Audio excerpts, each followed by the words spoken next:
in the 6th round right. PPQ, though. And here we go. Michael Dye, green, white, splashing red Wolf Run.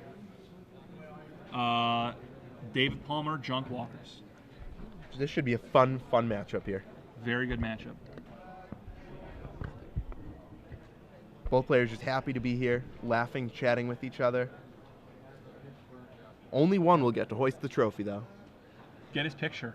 Yeah. On the front page of StarCityGames.com. The winner's interview. Yeah. Stay tuned after this match for the winner's interview. Oh, yeah, that was the entire point of what I was saying. how this is going to work. We'll replay the quarters, semis, and finals. Follow it up with round 3 of Legacy. That's when we'll join you again for the live broadcast. From round 3 of Legacy all the way to the finals. And yeah. I can't wait for Legacy. Legacy is a fun format. Legacy is my favorite format. Anything you're excited to see? Correctly cast brainstorms. I would love to see some of those. That's turn 1 on the play, right? Right. That's the correct brainstorm. And yeah. Just to get it out of the way right now, we will mention AJ Soccer's article at least 3 times. So get your complaints in now about that. Assuming it's people gonna actually happen. play brainstorm, maybe this is the week where there is nothing but burn, nothing but green, white. Who knows? Yeah. The Star City Games booth is sold out of Flame Rift, Price of Progress, Chain Lightning, Rift Bolt, Sulfuric Vortex, Pyrostatic Pillar. Just the list goes on and on. I was talking with Westwise, one of the buyers, a little earlier, and yeah, almost every red staple is sold out. Wow. So we're going to see a lot of burn tomorrow. That is amazing. Yeah, it was 15% of the field in Tampa. We'll see if it's even more this week. So is burn really the new Merfolk? I think it is. It's just so cheap to build. Yeah, I mean, if you remember, Merfolk was the big deck at all these opens when that was one of the better decks, and it was at the time fairly cheap. Over time, it became more and more as Wasteland and Forceful went up, and even some of the staple cards. Lord of Atlantis was was a couple bucks. Yep. Despite being printed in every set before 2008. Literally every set. Even Tempest, every expansion just had a Lord of Atlantis, and it was crazy. Every booster pack. Every booster pack, yeah. It was like a land now. You just got a Lord of Atlantis, and it was still got worth a few bucks. But Merfolk has taken a turn down, and it looks like Burn is the new deck that people have gravitated to as being kind of the budget legacy option. Exactly. That's how you get into Legacy when you're a new player. You buy up your Flame Rifts. You rift some people out. You get a cheaper deck, and Flame Rift, of course, the Price Progress, both go on Leyline of Sanctity. Yep. Just in case. Another card that's been selling really well this weekend. West said that they've sold 32 copies of Leyline. They have 2 play sets left in stock right now. So if you are playing in the Star City Games Legacy Open today and you need Leylines, get them now. Yeah. It's a hard card to find when every single person wants them. So Worship is the card, I guess, that you want to be playing. Oh boy, I like that idea. Worship Troll Aesthetic, the hard lock. Yeah, I mean, heck, Worship Mother Runes is pretty good too. Oh yeah, takes 2 spells to kill any one creature. Yeah. At that point. David Palmer, Michael Dye shuffling up. Their decks are very randomized. They are randomization masters here. If there is more random than random, it is their decks. Yep. They cannot curse the Moto Shuffle on this one. Yeah, will only have themselves to blame. So I'm not sure who won the die roll. It looks like they're doing it right now. That doesn't look like a very high number. Die roll live on air. That's 5 versus, I didn't see what the other one was. Those dots just a little too small. Yeah, not sure. We'll find out soon enough, but like we think, we don't think it'll matter too much in this matchup. Yeah, this is not the super important one.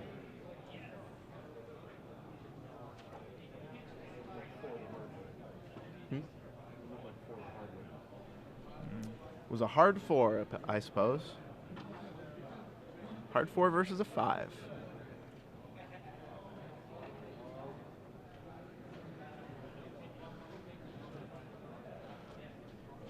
Right.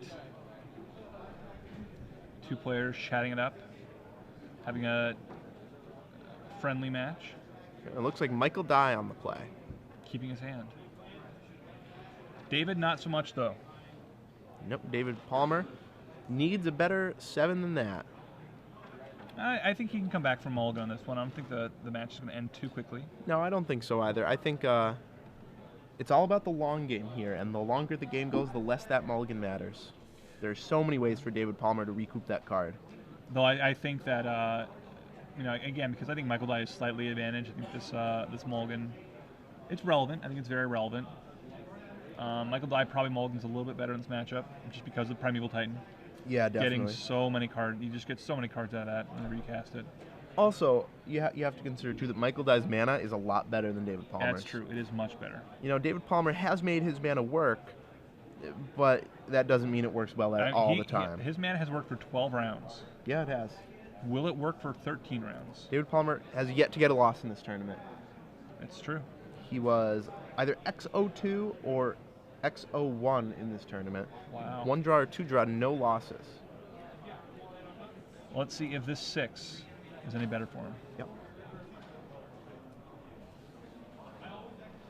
Cliff Drop Retreat for Michael. 6 is better, but is it good enough?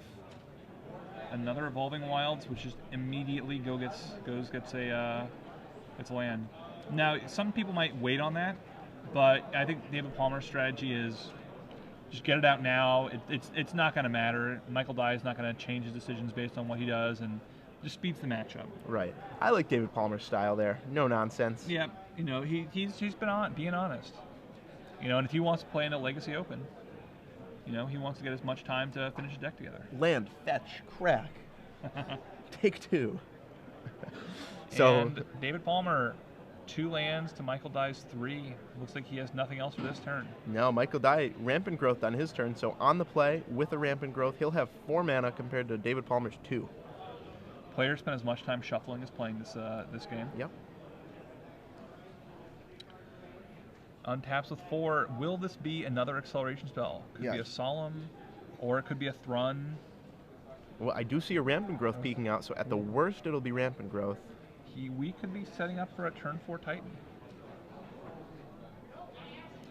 I'm not sure Michael Dye has any more lands in that hand of his. Wow, that might be awkward.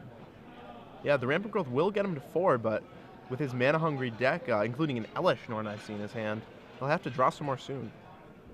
Yep. This, I imagine, will get a Plains. Yeah, and he passes the turn.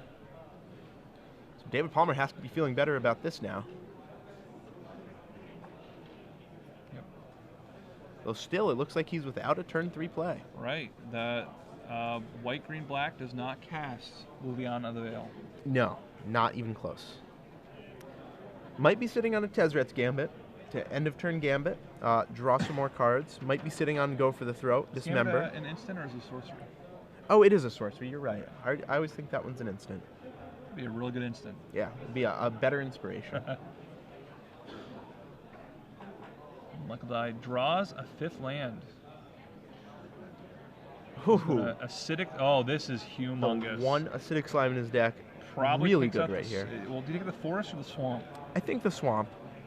Although the fact that David Palmer fetched the Forest with Evolving Wilds, maybe I might want to do that one. Looking at his deck list, he's not going to cast a whole lot next turn regardless, but if he draws a Swamp, he does get to cast Liliana of the Veil.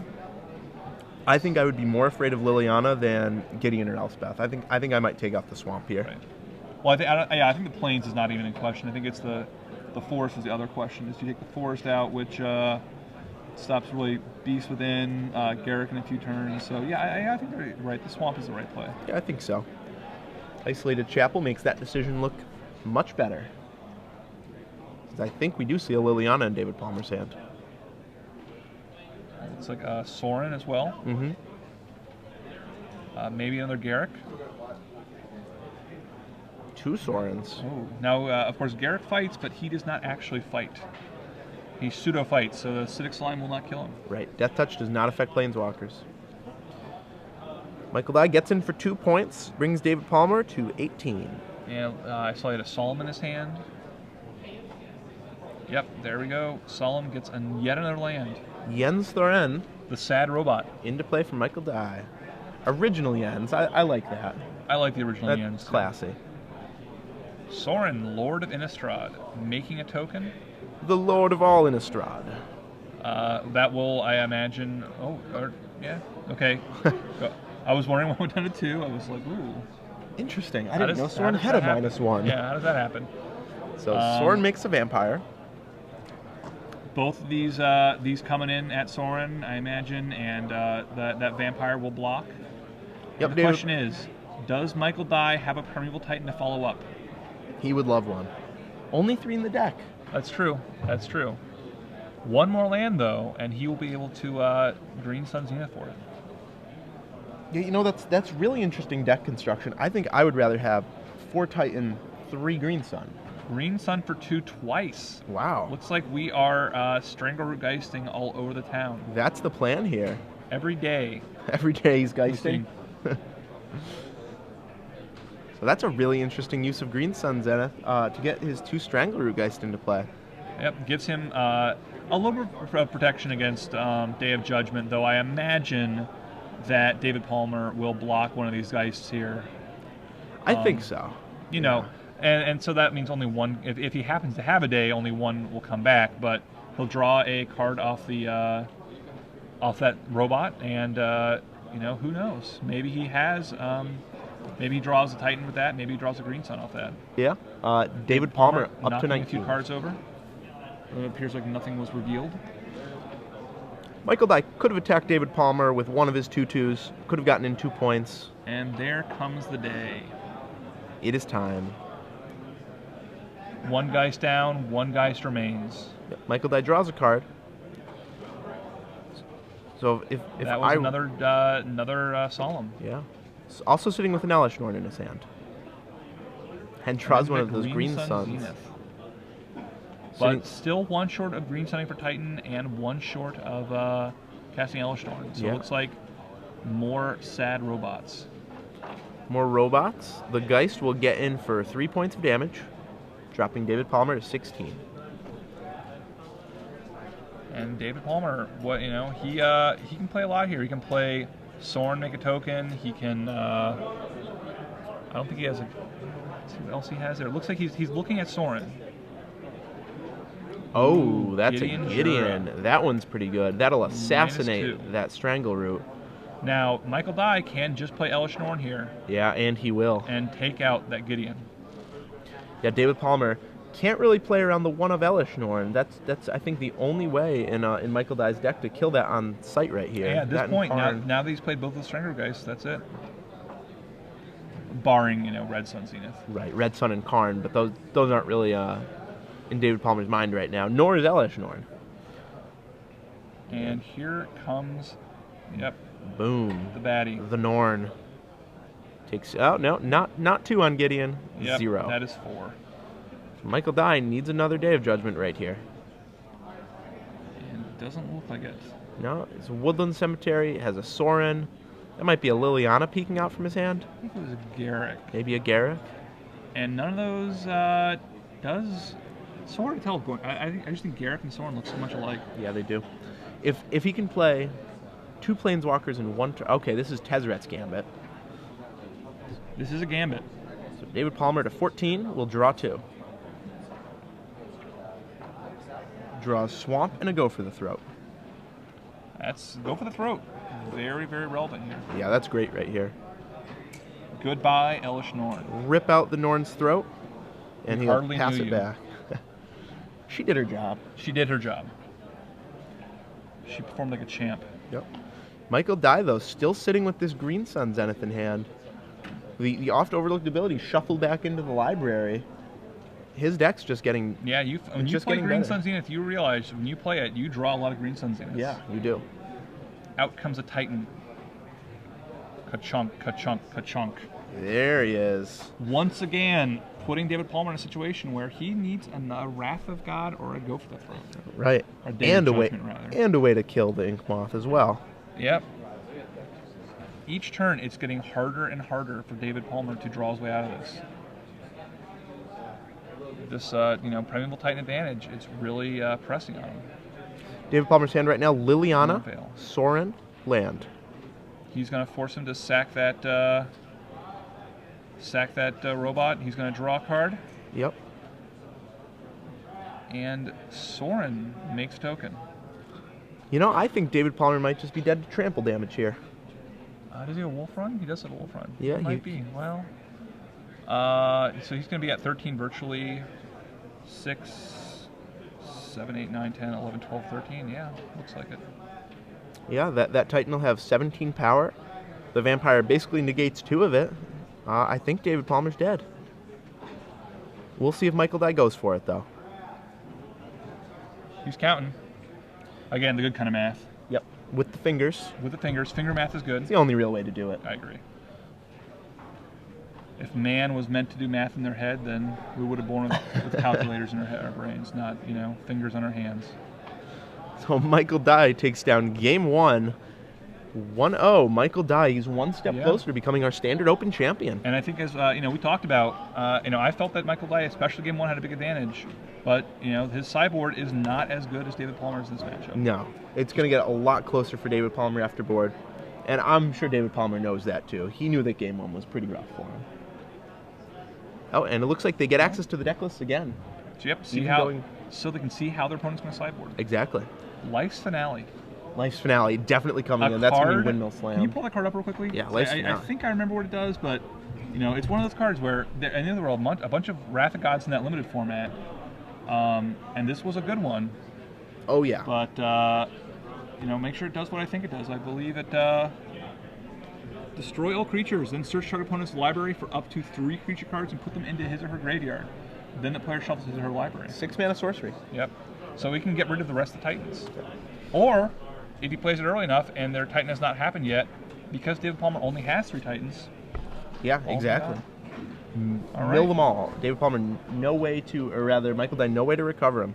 So we have trivia. Yeah, we do. One more piece of trivia, and this time it's for a Gen Con badge. Yeah, this is way cool. 4-day Gen Con badge. Gen Con's going to occur over 4 days, August 16th through 19th, in the city of Indianapolis, Indiana. It's widely known as the best 4 days of gaming, and I was there last year, and it was wonderful. Gen Con is huge. Yeah, There's huge. Way more than Magic to do. Oh too. yeah. Every year, Gen Con offers a home to an incredible number of gaming companies and TCG events, debuting the newest games and hosting some major tournaments. Last year's crown jewel was U.S. Nationals, and this year it'll be the World Magic Cup. Yep, that 16-man tournament, of course. Magic's newest premier team tournament. Yep. The Vintage and Legacy Championships also occur every year at Gen Con, offering unique prizes and original art. And if you were this year, I believe it is a Time Twister.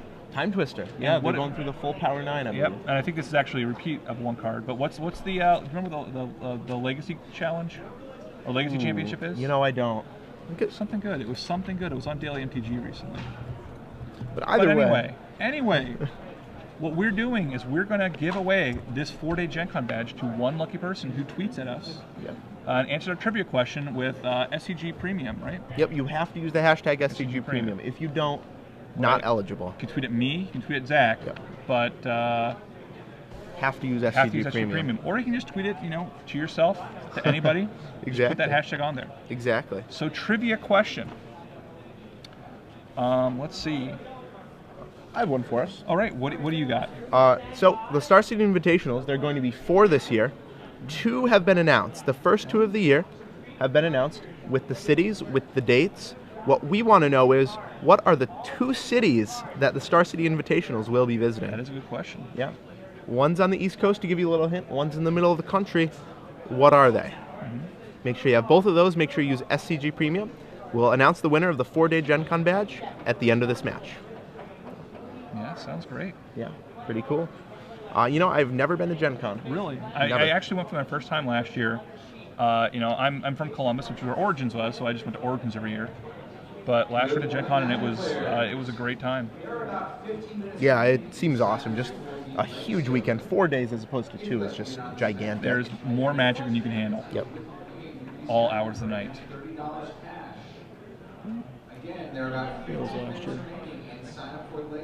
Yep, it looks like last year the Legacy Championship awarded an alternate art framed Force at Will trophy.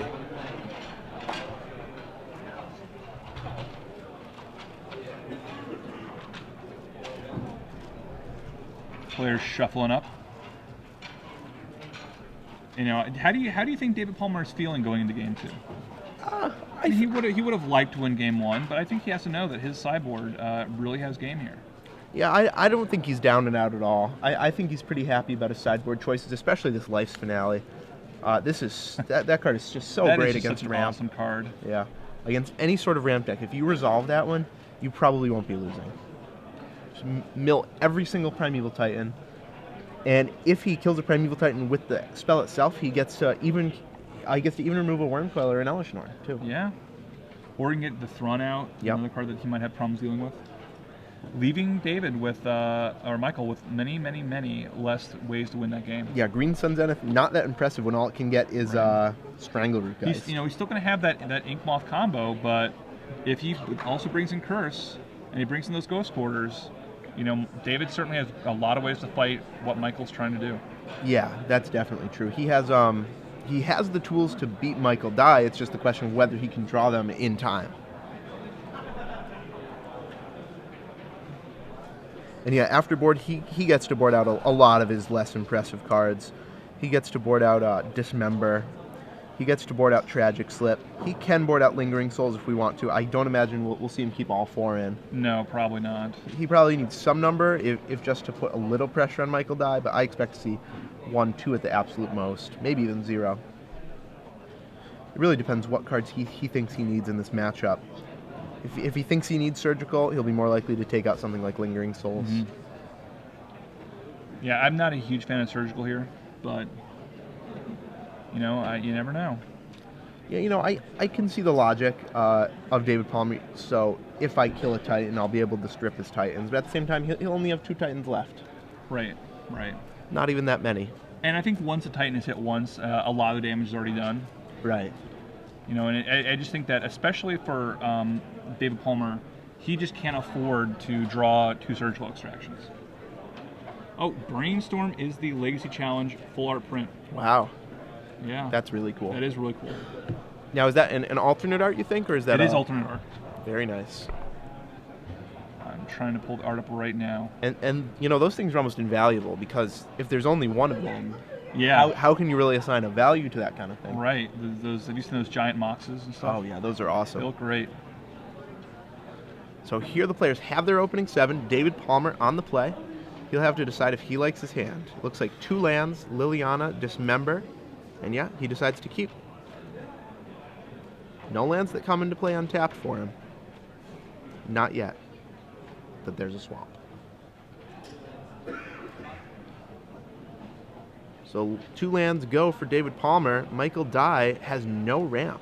No Emissary, no Geist. Yeah, slow start here. What is in his hand? I don't... Liliana of the Veil. We'll find out. Taken up. Yeah, immediately goes up to 4. They'll both discard. Now Michael, in this situation, it gets harder and harder for him to deal with Liliana. Yeah, Liliana is the kind of card that a ramp deck only has so many turns to beat. Right. It has to both get up to 6 mana and keep its threats in hand, which can be pretty tough to do. He has a lot of 2-drops that would have been able to work with, do some work on Liliana, but not in his hand apparently. Yeah, no 3-drop, no 2-drop. I really wonder what Michael Dye kept on the draw here. It looks like he's got a Garrick in his hand. Okay. He'll be able to tick that up. The worry, of course, is that Thrun dies. But yeah, Thrun would immediately die to Liliana. And he is going to Beast upkeep, Within. Beast Within your land. I like that play a lot. Keeps Liliana, doing her job. It'll let her make Michael Dye sack a creature, basically negating the disadvantage of Beast Within. The question now is, how does he deal with that token? Is he going to use Liliana? Or can he use another card, tick up a Liliana, and just get her in a position where he can, use the ultimate? That would be the best situation for sure. He would love to cast that Gideon in his hand and use it, but I don't think he has a 5th land right now. Doesn't look like it. Oh, there's a 5th land, and there's Gideon. Wow. So +2. Come at me, bro. A great draw from David Palmer and a really, really bad one from Michael Dye. And this is looking so good for Liliana David Palmer. ticks up to 6. Threatening her ultimate. Red Sun Zenith on Michael Dye's hand. Garrick Relentless. Yeah, Michael Dye, no more lands. No more lands, yeah. Things are looking dicey. Oh, and he just says go. He has no play. David Palmer. 5 mana, Elspeth. Oh my god.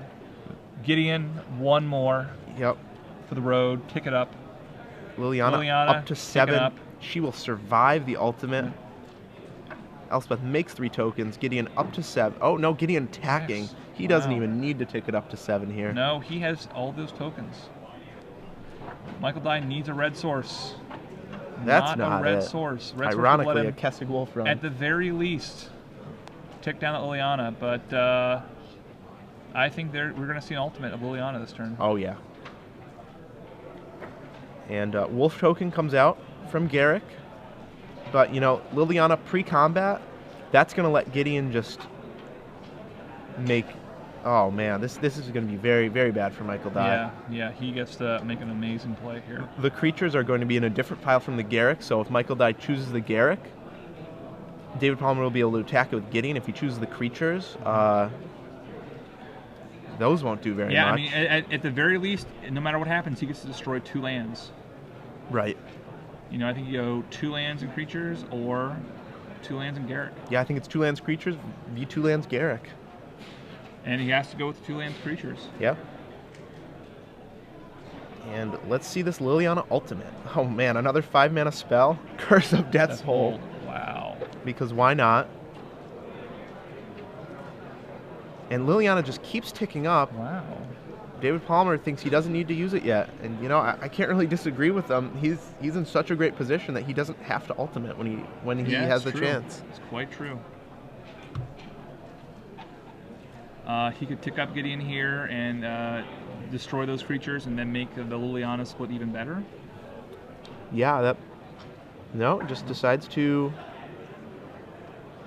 animate Gideon, gain 4 life, bringing himself up to 24. And now it looks like he'll crash in with the Gideon, attacking Garrick, probably.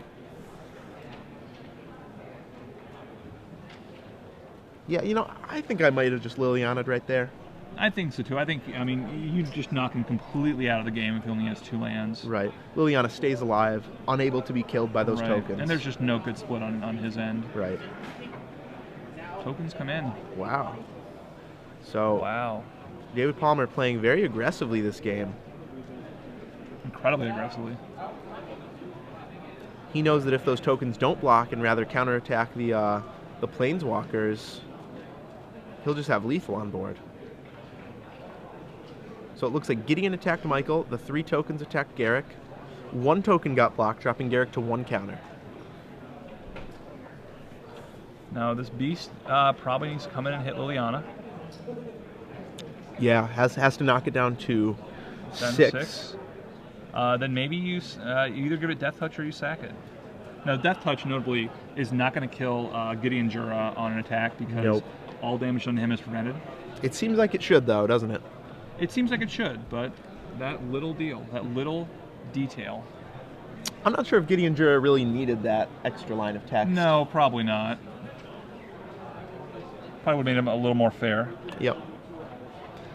The first time I played against Gideon, I tried to double lightning bolt him. No, it does not work out well. No. Well, it works if you double lightning bolt your opponent. Sure. Could have done that. Works. That would have killed Gideon. You know, that probably would have been smarter. Probably worked better. So, but you have to do it before he animates it, I believe. Right. Because redirecting afterwards, not very impressive. No. Solemn Simulacrum for Michael Dye, adding more permanents to the board. More fodder for Liliana.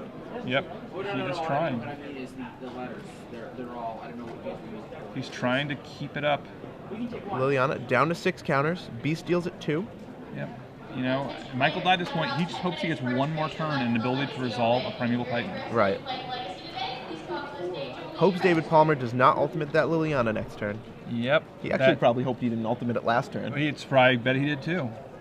He's hoping every turn. And now, of course, he can set himself in a position where he ends up with 3 lands. Right. No matter what. No matter what, right. He can choose that pile. And now he has to decide what he wants to do with this Garrick Relentless. He can either sack a creature, sack the Solemn to go tutor something up, or he can just make a Death Touch Wolf. Yeah. And I think at this point he just wants to make a wolf, get as many permanents on the board as possible. As much as I really, really, really want to have a Primeval Titan, I think you have to just, you're right, make a wolf and just hope that somehow next turn you get the ability to sack creature and tutor a Primeval Titan, pull more land. Right. It's not likely, but, you know, stranger things have happened. So, yep, Garrick ticks up to 2. He'll get a Death Touch Wolf, which will, of course, die to the Curse of Death's Hold. And Liliana Ultimates. How do we split this? It's like permanents or lands, maybe? I'm not sure what David Palmer just did. It might be Wolf-Run Solemn Creature. Yeah, I think it was I think it was Wolf-Run and all his creatures or 4 lands. Right, it might be top row versus bottom row. Right. And lands, I think, is the right play here. It's not good. No, it's not. But I mean, what else? It's better than having nothing in play. I mean, there's no way he's going to win with 1 land in play. Right. I don't think there's actually any way he can win. Either way. Either way. That's a minor detail. These creatures will drop him to 6, and even if Michael Dye untaps and casts Day of Judgment here, he'll still lose to that Gideon. Yeah, he says, yeah, I have to keep the lands. Puts the Planeswalker in the graveyard, Beast, those in the graveyard, left with Mountain, Forest, Plains, Razorverge, and Sorin. Look at all these Planeswalkers. Oh, Emblem. Emblem, come at you. 7, 8, 9, 10, 11. Michael Dye needs a Karn reset the game ability right now. He needs to play several of his own gambits. Yes. Sneak in Karn, play some free gambits, reset the game. See, Right of Flame, Right of Flame, Right of Flame, time walk. Michael Dye scoops him up. Yeah, that's real realistic. Yep. There we go.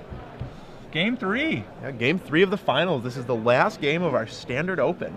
All right.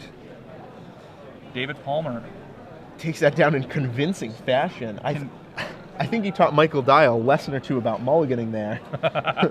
If Michael Dye had just had a reasonable draw, that game would not have been a blowout. No, it would not have been. He just couldn't get anything on play. No ramp really, not enough lands. I don't know what he had. Right. Yeah. His first play was turn 4. Turn 4 Garruk Relentless, and really against a deck that can just go over the top of Garruk Relentless so easily, that just doesn't do very much. Yeah, and MTG Hipster says he has to have the combat damage ability, otherwise he loses counters if he takes damage in combat. Right. I'd be fine with that. Yeah. I think Gideon's really good, and I wouldn't mind if he lost some counters in combat. Yeah, Gideon's not too good right now, but that's just because of how the standard format is shaping up. He used to be so backbreaking. He was just miserable to play against. If you played an aggro deck, there was that time period where there was no O-ring in the format. Right. And so if you played an aggro deck, he just was 2 time walks. Yeah, exactly. More than that sometimes. Yeah, sometimes he was just like, well, I'm going to gain, 15 life, right. And you can't win for 2 turns. And if I have a Day of Judgment, well, then it's going to be like 4 turns. Exactly. It's like a split card. I win the game on the spot, or gain 15 life. And he so rarely attacks when your opponent really has a lot of creatures out anyway. Right. That I would be perfectly fine with if you could just block up Gideon and kill him. That would be cool. Great. Yeah. I would love that. I think actually I do remember Aaron Forsythe saying they wish they toned back the power level of Gideon just a little bit. Yeah. Not too much. I think originally the idea was he would have power tap and people with a number of counters on him. Okay. Did that not fit on the card maybe? It doesn't fit on the card. Yeah. That card already has actually might have been better than it is right now, possibly. Yeah, maybe. But, the idea was that you couldn't have Gideon at 2 counters and then keep sacking for 6.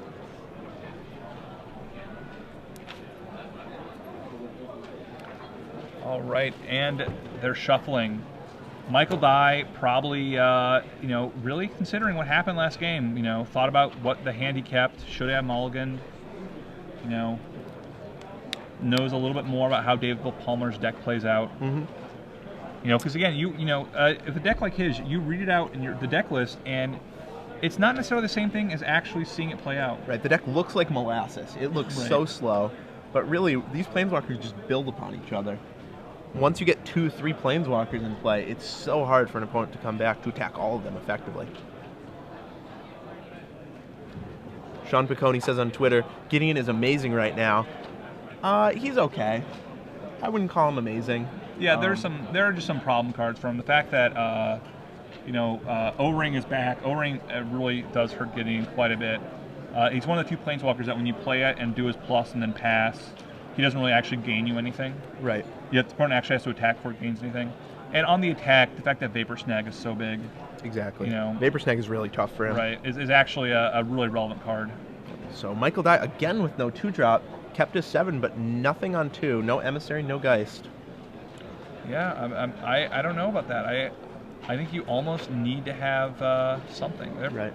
That is going to go get probably a Geist. Could possibly also get a Emissary. Yeah, it all depends if he thinks he needs mana now or he thinks he needs to beat down now. And it turns out he needs mana. Yep, it's the Emissary. He is looking to prime time this game. Yep, that's also great Liliana insurance. Right. So is Geist, though. Yes. Though he may have another way to go get Geist. So Woodland Cemetery, go for David Palmer. No Liliana this game. If he did have it, he would probably just play it and pick it up. But he doesn't. And he will pass. Do you think this will be the Life's finale game? Could we possibly see it? That would be nice. I do want to see that card resolve.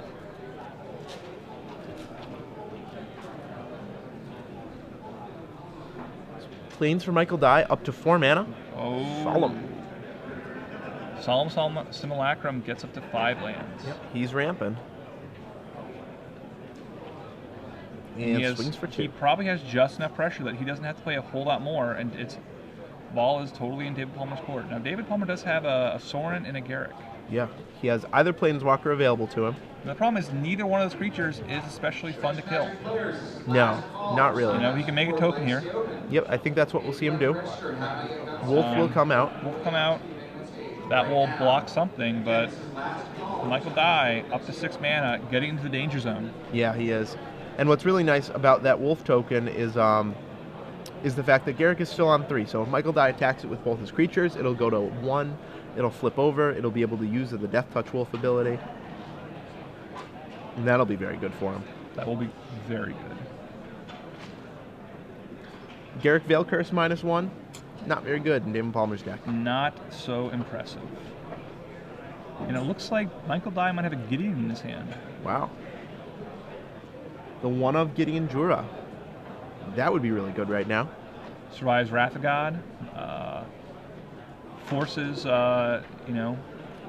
if he ever drives creatures, it forces it to attack. David Palmer blocks the Emissary. Emissary. Is dead. Gideon flips, or Garruk flips. Next turn, he will be making Death Touch Wolves. So Viridian Emissary fetches up a forest. And we'll see what Michael Dye can add to the board. He can still play a 6 land, so if he has Land Titan, he can cast it. Or, just land Gideon. That's a perfectly fine play. Oh, yeah.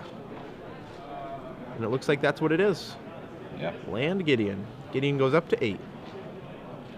How important is the fact that Tragic's so big in Gideon's quality? Another spell that pretty easily kills him if he attacks a creature form. Yeah, it does. And David Palmer draws his own Gideon, so he can Legend Rule that if he wants to. That would not be bad. Take the Garruk up. Yeah, I think he has to. He's looking at the Sorin, but that's a risky play. It is a little risky. By playing the Sorin, David Palmer is basically saying, okay, I'm going to kill this Gideon before I play my own Gideon, which is tough to do. Well, he can always just play the Sorin, take it up, and then next turn play his own Gideon also. Right. It just depends what his priorities are.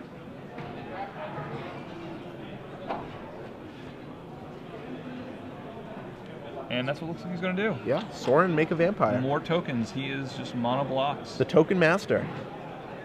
Watch out, Brian Kibler. 1 wolf, 1 vampire. And says go to Michael Dye. Now, we know Michael Dye's hand is not that impressive, but David Palmer is sweating this turn. Oh, and there's a prime time. There's a Titan just in time.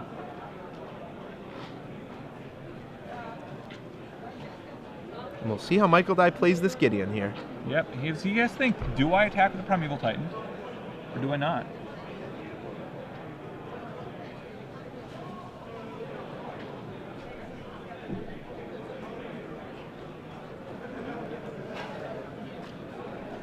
So Primeval Titan will come into play this turn. It'll fetch up Nexus and Wolf Run. And he might just hold off on attacking with that Gideon because of Wolf Run. I can see that. Yep, he ticked it up. 6 mana. Out comes Primeval. Big Daddy Primetime comes to play. He does open himself up a little bit to Wrath of God. Yes. His Day of Judgment, which I am going to forever refer to as Wrath of God. You know, because Gideon doesn't die, but he gets to make 2 tokens a turn. Yeah, he does, and that holds Gideon at bay forever. Except for, of course, that one little land, that pesky little Kessigwolfron. Unfortunate that he has no creatures to search with Garrick's other ability. Yeah. Also, as cannot overrun for anything. Right. With his third ability. Oh, so a second Ghost Quarter for David Palmer. So he has both of his answers to both of Michael Dye's Kessigwolfrons. Oh, it looks like he has a... Wow, he has a Day of Judgment too. Here. So David Palmer just with perfect opportunity to take advantage of his Planeswalkers here. Kill both Wolfruns. Day of Judgment. Looks like the vampire dies. Gideon goes down by 1. Yep. Oh, and he's just making tokens. No Day of Judgment. Just had to attack Gideon. And if you're David Palmer here, yeah, I think you have to blow those up right now to keep your Planeswalkers alive. And Michael Dye out of Kessigwolfrons. So he will never be able to give that Gideon trample. He'll never be able to give that Solemn trample. He sure can give... Primeval already has trample. Yeah, it does. He's going to get a lot more lands, but you're right. They're just going to have to Ink Moths. Yep. Inkmoth is the only utility land left, save for Ghost Quarter, which doesn't do much. He can still win with poison. It's going to be the long route, though. Right. Yeah, this is shaping up to be a really interesting game because that Death Touch Wolf will take out the Primeval Titan. Sorin will die in the meantime. David Palmer will then be able to Legend Rule the Gideon and will almost be at parity. Garrick the Veil Curse will make 1 more token this turn, right? No, he attacked with 2 tokens. 1 got blocked, yeah.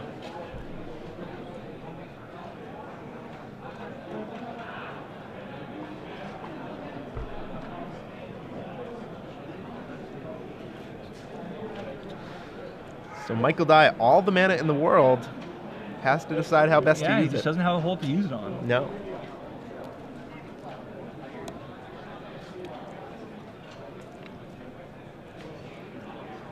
So the Primeval Titan has to come at Sorin this turn. Right. It has to. Right. Gideon has to come at Sorin this turn. The question is if Solemn Simulacrum stays back or attacks. I think it'll be attacking this Garrick here. I think that sounds good. I like that play. I think the right attack is Gideon at anything. Well, actually, we know that David Palmer has a Gideon of his own. Michael Dye doesn't, so Gideon actually might not come in. We'll see about that one. The right attack is either Primeval Titan and Solemn at the Sorin, or all 3 attacking Solemn, Garrick, and the other 2 at Sorin.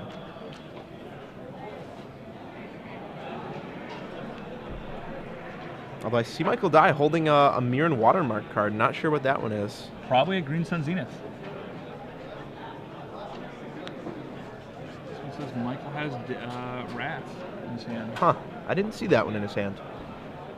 Not a card I would keep on in this matchup, but Death Touch token is blocking Primeval Titan. Really hard to imagine that he wouldn't have cast a Day of Judgment there if he had it.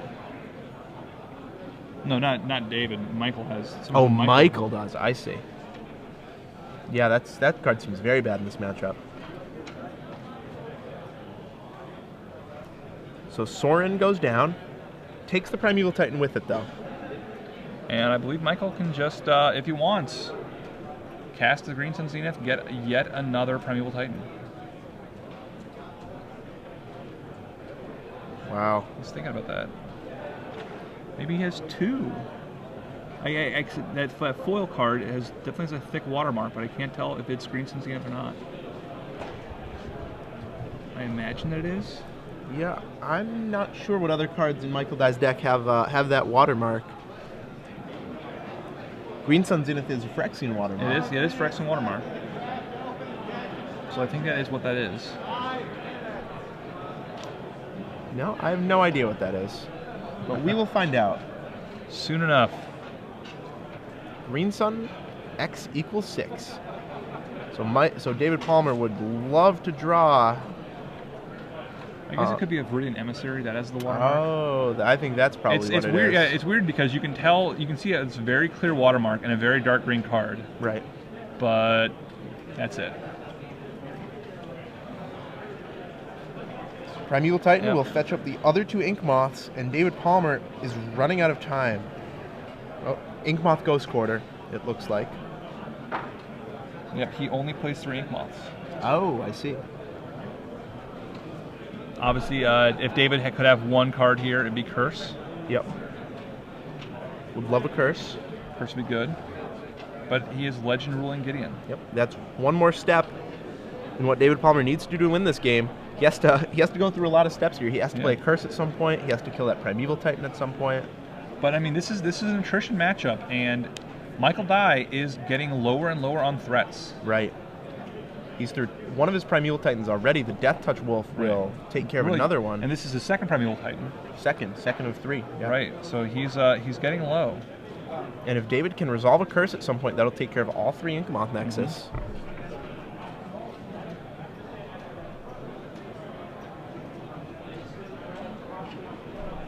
Someone says, is it a Thrun? I believe Thrun has the Mirren watermark, not the Phyrexian watermark. Yeah, I think so too.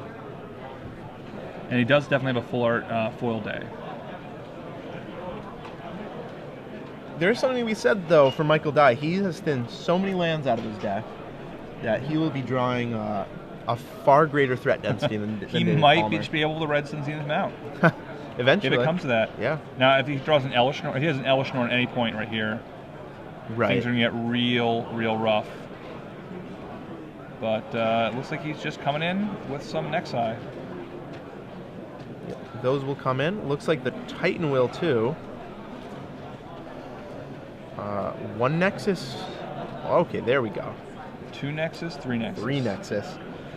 I'm sure the Death Touch Wolf is blocking that Titan once again. Yep.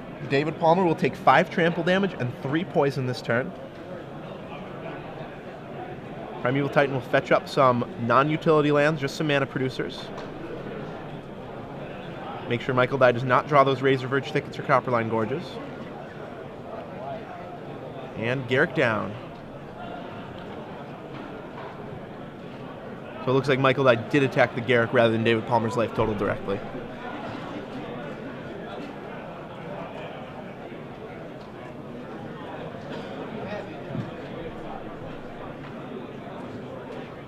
Someone's saying it's Beast Within. That would make sense. I feel like that one might have the Phyrexian watermark, though. Right, but the card I thought in his hand has the Phyrexian watermark. Oh, I thought it had a mirror. Oh, it is a mirror, and it is Thrun. Thrun. I was thinking that was a Phyrexian watermark. Okay, well. Thrun the Last Troll is a pretty hard card for David Palmer to deal with as well. It is, and earlier in the game, it's not a big deal, but at this point, and he extends the hand. That's the hand? Yeah. I thought if David Palmer drew a curse right there, he could have still taken that one down. No. But Michael Dye, standard open winner. Congratulations. Green-White Wolf Run. Green-White Wolf Run, a deck we haven't seen much of recently, just breaks out in a big way here. Yeah, I love this list. This is an awesome deck. I would like to see the 4th Primeval, but other than that, it's